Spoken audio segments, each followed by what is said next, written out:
Ah, welcome to another episode of Intimate Conversations with Pink Kitty, and I am your host, Pink Kitty LLC's CEO, Vanessa Brown.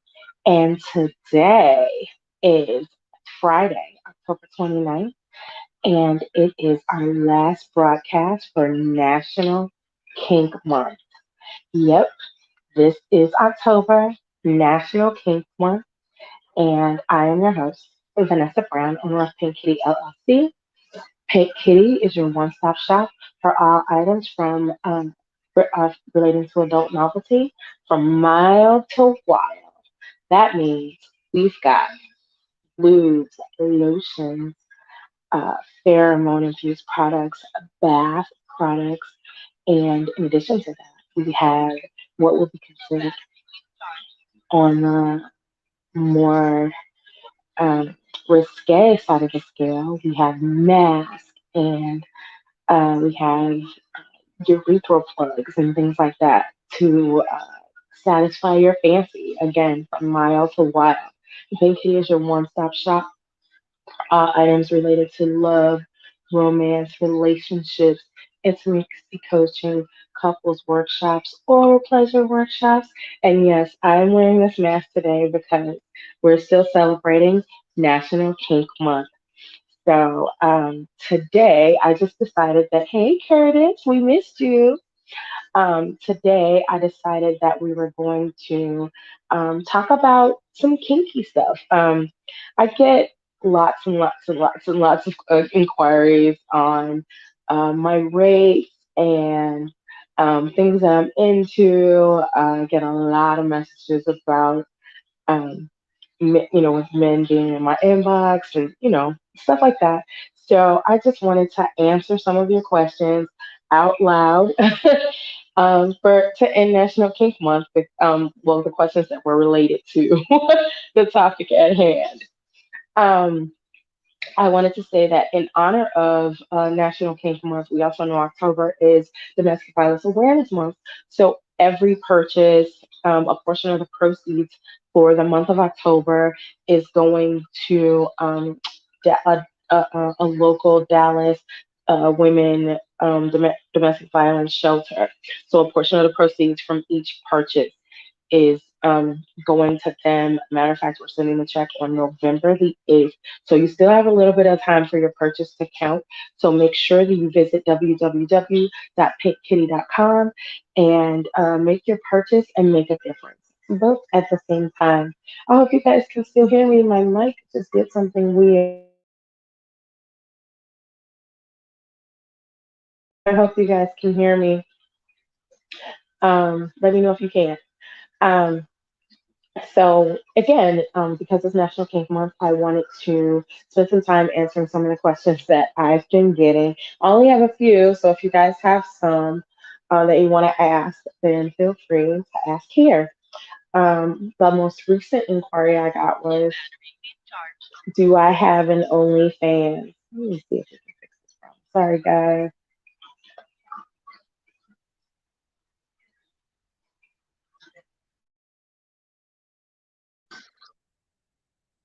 Oh, I'm glad you can hear me. Thank you. So sorry, guys. The most recent inquiry I got was, do I have an OnlyFans? I know I've been threatening to do it for a very long time, but I decided to try fan base instead of OnlyFans because I don't know if you guys have heard of fan base. It is owned by Isaac Hayes, the musician's son, and he decided that we needed our own platform, and so you can subscribe there. I am editing content to post it there. So you guys will have an opportunity to see me do a little bit more than you see here on YouTube because, we don't want to get you banned on YouTube, right? I don't. So did not start the OnlyFans that I've been threatening to do, despite the fact that TikTok keeps trying to block me. Um, I did sign up for fan base though, so you guys download that app and make sure you look for Pink Kitty. You will find me there. I will, like I said, I am editing content right now so that those videos will be uploaded for the paid subscribers. And as you already know, if you're a paid subscriber on my website, you also have an opportunity to see different content. So that answers that question. I have my own media subscription service, so I decided not to do OnlyFans. Hopefully, you guys will join me over there. Anyway, so the next question was, um, why do I require 48 hours notice for urine play for my subs? The answer to that question is a little bit complex because actually it's 72 hours, not 48. And the reason that I require 72 hours for urine play is I believe that when a person is paying for a service, the reason that they pay for that service is because they want it professionally done. So I'm sure if you're looking, you can get anybody to urinate on you, right? Like the average person would not have a problem finding that. I don't know if that's just in my circles or not, but the average person would not have a problem finding someone to urinate on them. So I believe that if you pay a person, a professional, to do that, then you have a different expectation. You're expecting an experience. And for that reason, because I know that beef products alter your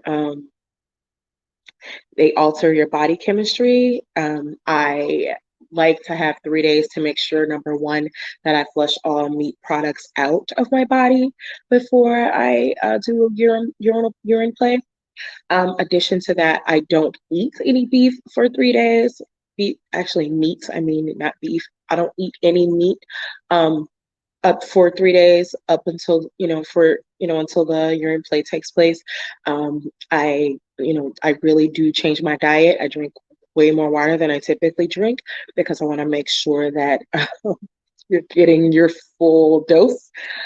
um, in addition to that, I also make sure that I'm eating a lot of fruit and vegetables because I want to make sure that I am providing again, just a different experience than what you would get if you just said your girl that you wanted to do that. So that is the reason I require 3 days notice.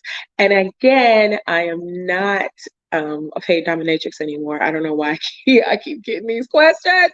I am not a paid dominatrix anymore. So I am not providing that service, but that is the reason. So if you do have a professional and that you want to engage in urine play with, then typically you should ask those questions. Do they make sure they do the prep that is necessary to make sure that it's a full experience?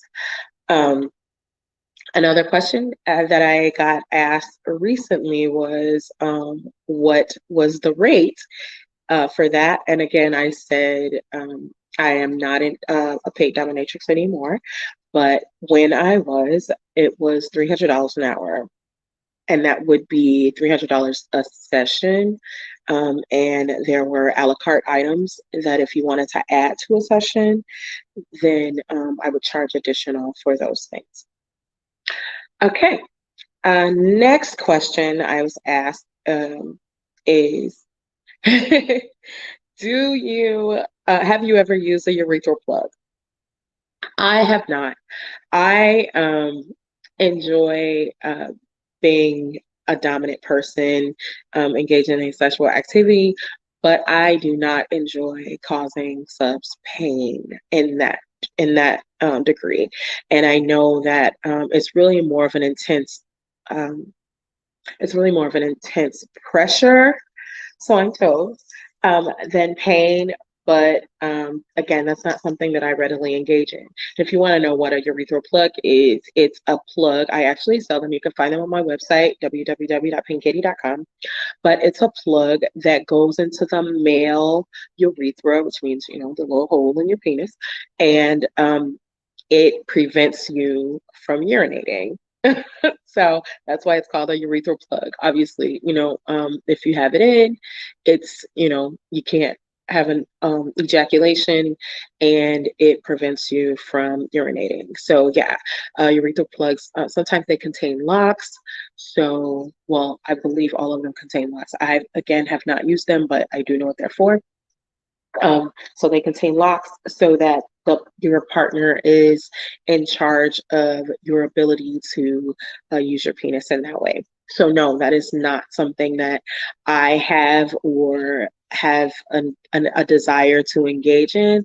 Not my thing. Although I don't ever say yuck to anybody, because who knows? Probably 5 years from now, I'll be like, shit, that's my shit right there.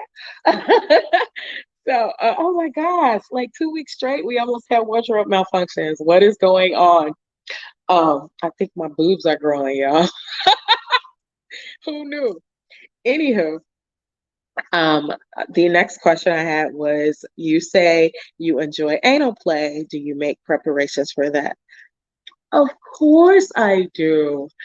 Um, Again, I really enjoy anal play, giving and receiving. And so um, for me, I use an enema. I make sure, again, it's about what I eat. I try to make sure that the things that I am taking into my body allow me to experience a smooth move where, when I clean myself, I'm literally clean. So when you do that, if you're eating well, drinking enough water, your diet is one. My diet is one that allows for me to have enjoyable sexual experiences just on a regular basis. Like, it's not like I would change my diet for an anal situation, because like I eat my food every day going, and I drink enough water every day going, let me make sure that, I'm ready to squirt if squirting is going to take place. And I'm ready, if we're going to have anal sex, that once I do a clean, I'm clean enough that we can engage. Um, there are times, obviously, if you're having anal sex, that there will be trace amounts, but, again, it's about having smooth moves, which, things that aid in that are, obviously, if you drink enough water, eat enough leafy vegetables. Um, if you Magnesium is a really good thing. You want to make sure that you're taking, if you're not, or making sure that you get an adequate amount of that. Um, Not for this, but just FYI. But yeah, so I try to make sure that I am taking things into my body that will allow for me to have a great sex life. Like, seriously, that's a conscious decision that I'm making every day. So like I said, making sure I can have a smooth move is, eating leafy green vegetables. I'm drinking enough water to make sure my move is smooth.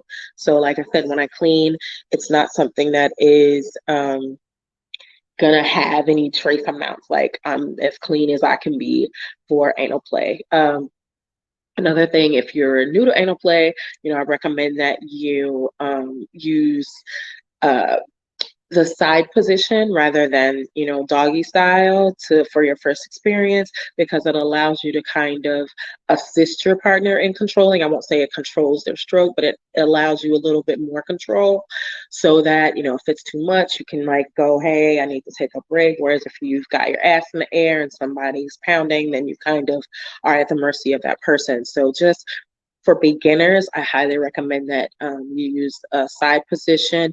I actually prefer to, if I'm pegging someone, I prefer to be on top and have them on their back, because I like to see their faces when I am pegging.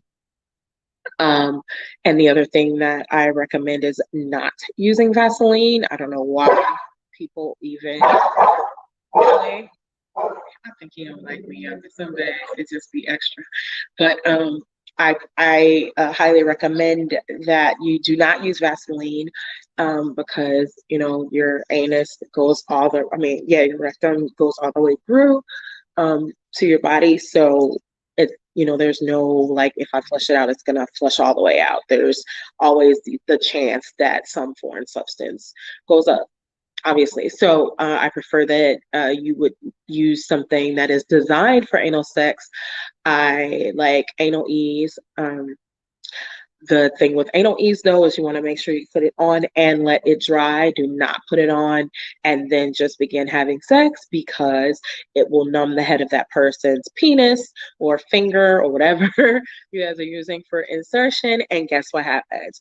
They are not conscious of how they're in your body because it's been numbed. So they're bang, bang, bang. And you're like, this is not pleasurable at all. Not if you're me, but most people, beginners, are not enjoying that because they have numbed the head of the penis or numbed that person's fingers. I mean, obviously, it's not like numbing like when the dentist injects Novocaine, but it is still like you dull the sensation, is what I guess would be a better term for it. It dulls the sensation, and you definitely want to be. The purpose of it is to experience pleasure, I believe. So you don't want to do that. So, like I said, if you put it there, if you are using anal ease or any other type of numbing agent or any other lubricant, you just want to make sure that you're using it responsibly. Obviously, I recommend actually using lube and anal ease. Anal ease just kind of numbs that area, but it does dry, which is, kind of what I was explaining to you. And then the lubricant allows for a smooth move. Now, I lose like lube even for vaginal sex. I mean, I am AKA super soaker. However, I just still enjoy the sensation. Like, add a little more slip and slide, and we both going to enjoy the ride. So, anyway, I definitely highly recommend using lubricant. I highly recommend using an enema to flush out the semen or whatever you decided to put in rectally. So yeah, that's my response to that question about anal sex.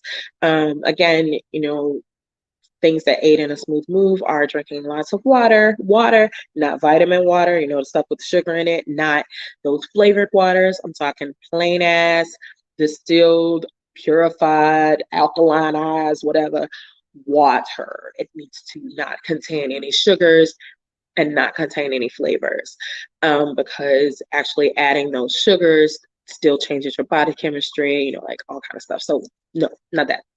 Um, and also, eating enough fiber so that your bowel movement is smooth and you're not having um, other issues, breakoffs and stuff. But so I want to get into that.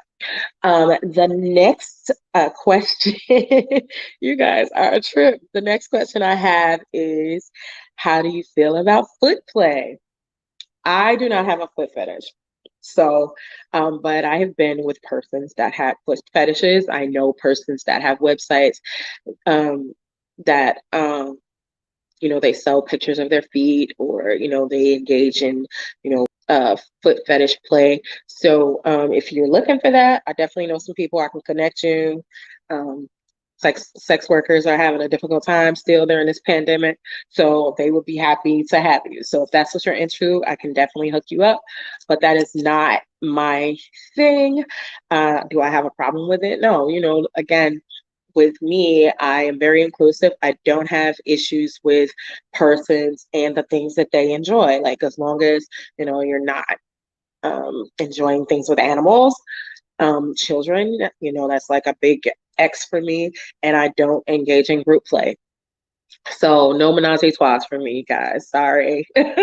I am a voyeur now. I can have sex with a lot of persons in the room, but I cannot have sex with multiple parties at the same time. Well, I won't say cannot. I have not and don't have a desire to. So there's that. Hey, AJ. So that's my take on that. Like, I'm not really into foot stuff. I don't have a problem with walking on people though. If you're into that, I don't have an issue with using feet. Like, it's not like I'm like, oh, don't touch my feet. Like, I expect every part of my body to be explored when I am engaging. So um, I haven't discovered what parts would be off limits. How about that? That's my answer to that question. Um, the next question, dang, I thought I only had six. What had happened? Okay, so the next question is, how do I use food? I love food during sex. I think when I had Tazima on the show before. She's a sexologist and a sex coach. I had her on the show before, and we talked about that a great deal. I love having sex with food and doing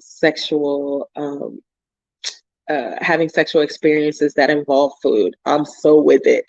Um, even like still like, well, for me, I view it as like basic stuff, like being somebody's Sunday, put the cream on me. Yes, do all of that because I am so with it.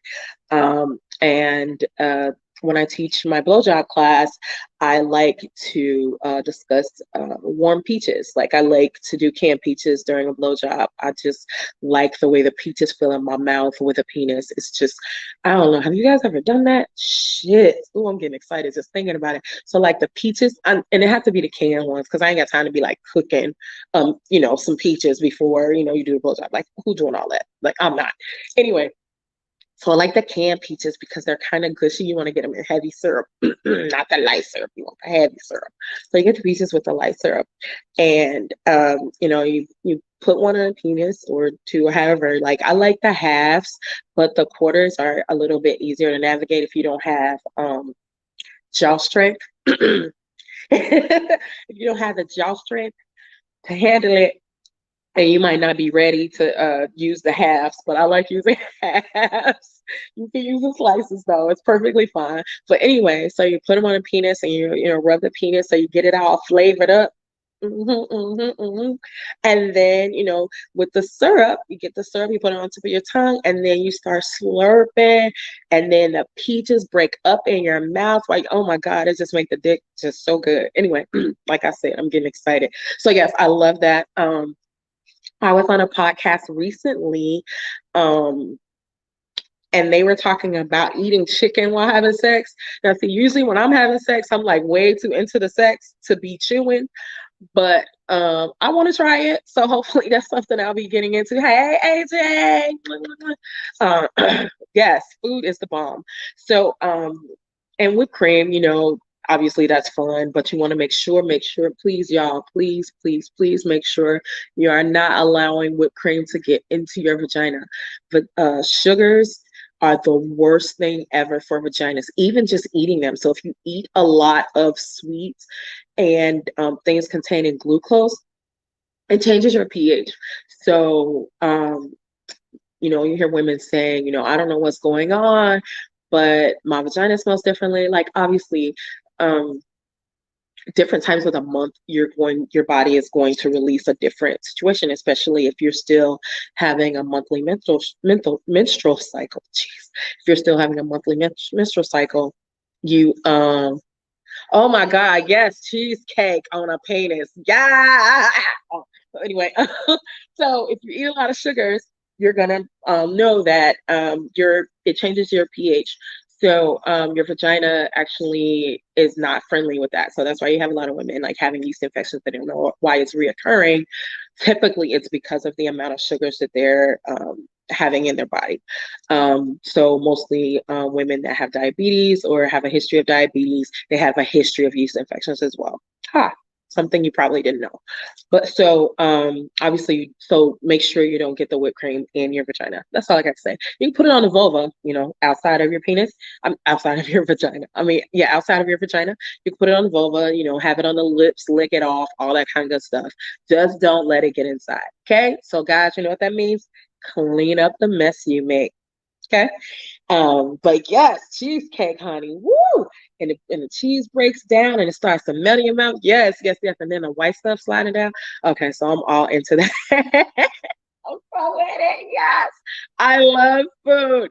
And and I think that's kind of why, like, I noticed that my favorite foods contain a lot of sauce again. So I like, I think about in my life like daily, I'm just considering like ways to make it sexual. And I know like they say that makes me a horn dog. That's okay. I've been called worse things than that. I can be that. So, absolutely love using food as sex. I love food during sex. I love being, the food during sex, and have no issue with food play, like none whatsoever. Ice, tea, cheesecake. um, ice cream, peaches. What was the thing that I tried most recently that I was like, oh hell no? What was it that we used? Oh, it was a burger. Don't tell nobody, y'all. It was nasty. So anyway, it was so messy. So messy. Yes, AJ, I'm with it. Um, that's my answer to that question. I love food play. Most of the women that I know don't have a problem with food play. Most of the guys that I know are like with it, with it, with it. I don't know. I mean, like, I didn't even think of that as a kink. I thought that that was something that everybody did, which is again why I didn't know that a lot of the things that I did was considered freaky because I'm just like, oh, this is just the shit that I like to do. So look at us. See, AJ, we like birds of a feather. We flock together. I love messy sex. I have waterproof sheets for that very reason. It's like, no, we need to just get it. Like, however we gonna do it, let's just do it. And they travel. Hello. Um, so the next question is, oh my goodness. Again, I've already answered this question. I am not into group play. I don't do group sex. Sorry, not my thing. Again, it's not, that I think it's something that's repulsive or, that I find to be disgusting. It's just, it's never been my thing. I'm just not with it. I'm not into it. So, I really can't answer a lot of questions about that. I do have a lot of persons that I associate with. I won't say a lot, but I have, a few persons that I associate with or that I'm very close to that engage in poly relationships. And I mean, that's their life. That's the things that they choose to do. Again, I am all with, whatever you feel enhances your life as long as it doesn't include those three things that I listed earlier. Get it how you live. Um, Again, you're watching Intimate Conversations with Pink Kittee. This is our last show for the month of National Kink, and I am answering your questions that you sent to me regarding kink or kinky things. And oh yes, oh, so I got another question just now. What do you guys? How do I like? What? Are you serious? Of course, I like spankings. I have to be honest and tell you, I don't like to receive them. Unless, I mean, I have to like have experienced my first orgasm first, because then, obviously, like we all get a little bit loose after the first one. So, like, if you like try to start the session and you pull out a paddle, I am not with the games. Like, no, because I am a switch. I'm okay with being a switch, but you can't start off like that. Like, I have to have already been unwound because no. But yes, paddles, floggers. Yes, cat o' nine tails. I'm with all that shit. I love to use them on people. And occasionally, depending on who it is, I will allow for it to take place with me. But again, that's just not something that I'm like, oh, let's hurry up so you can spank me. Nah, that's not my life. I like spanking people, AJ. Like, that's my thing. I am so into that. I love watching a man bent over for me. That is like my stuff. So, like, what? Again, I'm cool with being spanked after I have my first orgasm though. I typically like to have, you know, at least 3 or 4 orgasms during a session. So the first one, it's got to be me. I said after that we might be able to engage in some more play, but nah, it's not to get started. No, I can't do it because I got to be ready. Um, and so, but again, that depends on, again, how, my degrees of arousal. Like I said, I typically won't start a session off like that. However, I have had some fellas that had me ready to just try things. Come on, we just gonna jump off the bridge and see what happens. So, but it's never, like I said, it's never been spanking. Like, I'm like, wait, you got to be qualified. It's a whole thing that we have to go through for that to happen. That's just me. Okay. So that was the spanking question. That's how I feel about it. Again, I love floggers. Oh my God. And crops. I love using crops. Crops are my thing. And I had one of my neighbors stop me recently when I was walking my dog. And she was like, all the dogs over here really like you. And I think that says a lot about how you treat your men. And I absolutely did not believe that I treat my men in the same way that I treat my dogs. But she was like, I just could tell that you're in control most of the time. And I went, well, damn, I guess you know what you're talking about. Because that is absolutely me. That is absolutely me. But again, I never even associated the two, even though, I'm a life coach and usually analyze human behavior in that same fashion. I just didn't get those two things. So that was kind of an epiphany for me going, oh, damn, right. But not that I think of men at all. I love men. I love, love, love, love, love men. Um, Anywho, next question. Oh, how long have I been? Okay, so I started Pink Kittee back in 2008.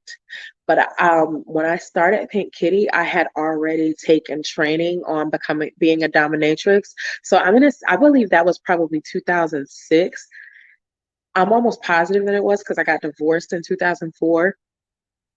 And I believe that I kind of stepped into my sexuality and what I really wanted to do after that. Like that first year after being divorced, Gabrielle Union talked about it, and I feel the same way. Like I definitely was hoeing around, like, what's up? So I wasn't really aware of what I wanted and how I wanted things to be at that point. But yeah, like 2000, it had to be like 2006 that I first went to Kinky College to learn to be a dominatrix and how to engage in play and safely. And since then, I've received other certifications and like how to train people to have safe anal sex and things like that. So I still, as soon as I find out something new, I still am going in because, again, this is not something that I do just for fun. I really want people to have better sexual relationships, better relationships, period. But definitely, I know that. Unfortunately, even still, we're in 2021, the scales are not even as far as the pleasure that is being received when most people are engaging in sex. There's still too many times that one of the partners is not receiving what they set out to receive from that experience. So, just to be plain, like women still are not having orgasms or think that they are incapable, or not squirting thinking that it's something gross. That's how they are saying, oh, it's got to be pee because I've never done it. No, ma'am, that is not the case. It's just that you need to be more aroused, and a lot of it comes from how we view sex and how we've been trained to view sex. um, I was speaking with someone a few weeks ago about how women weren't allowed to have bank accounts until like 1975. It's just the freedom that a lot of us still don't realize that we have to be and do what we want. Sex is one of those things that we, as the humans, just don't still realize our control of our own situations and circumstances. I view my relationships as a whole. I won't just say sexual. My relationships as a whole as banks. If you and I are in a relationship of any sort, and you're constantly making withdrawals and I'm constantly making deposits, then something's wrong, right? So we both need to be contributing, and we both need to be able to pull out when we need. Pull out. Use a pun. Anyway, so that's my thoughts on that. All right. So those are my questions for today, you guys. I hope that you're enjoying National Kink Month, and I will see you guys next week. Next month, we're doing a sister talk. It's going to be a sisterhood roundtable of women. So hopefully you guys will be here. I'm going to be posting it and stuff because I really, really, really want you guys to not watch afterwards. I want you to be on with us so we can have like a really open dialogue. And I'm excited. I thank you guys so much for being here. Please like and subscribe. I got my YouTube analytics like week, and it said that I had 726% viewership and of persons that did not subscribe. So y'all watching my videos and you're not liking and subscribing. So please, please, please like and subscribe so that we can get this YouTube thing popping for me. And yes, so we're gonna do a sisterhood roundtable, and it's gonna be amazing. So fellas, that don't mean don't show up. Make sure you're here so you can join in the conversation. It's really gonna be candid, and the persons that are gonna be here are gonna be so lit. I promise. So you're gonna love it. Um, what else is going on? So again, these are the final days for National Kink Month. And again, every purchase that you make on www.pinkkitty.com will, a portion of that proceed will go to a local Dallas women's shelter for women that have escaped domestic violence. And so you have until I think it's October 31st for that to take place. And then we're going to be dropping them off the funds on November the 8th. And I will definitely make sure I make a note of that. So again, thank you for watching Intimate Conversations with Pink Kitty. I am your girl, Vanessa Brown, and I love you. And I'll see you next week. And make sure you hashtag get you some. Bye.